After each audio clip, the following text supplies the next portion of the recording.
OK, DNS. What is it? What is it good for? So we have said that computers are addressed using IP addresses. Every server or computer on the internet has one of these IP addresses. And these are good for machines. Somewhere in that number, a machine can figure out where this computer is located. So routers are able to forward packets toward this IP address. However, this is not so good for humans. Imagine if every time you wanted to connect to the internet and visit a website or send an email to someone, you had to type out a sequence of numbers corresponding to what server you're trying to contact. That's not great.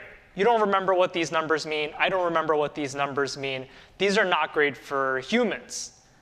On the other hand, what is good for humans are human-readable domain names. So for example, when you are browsing the web, you're probably typing in a domain name like www.google.com.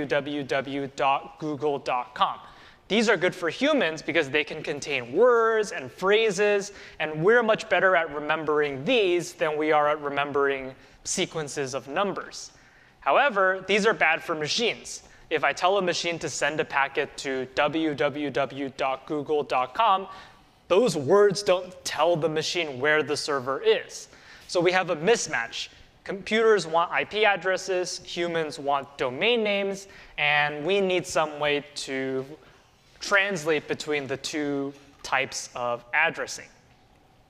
So that's what DNS does for us. It takes a human-readable domain name and converts it to its corresponding IP address. This way, if you're a human and you're browsing the internet and you type a domain into your browser and you press enter, then your computer will perform some sort of DNS lookup to make this translation happen.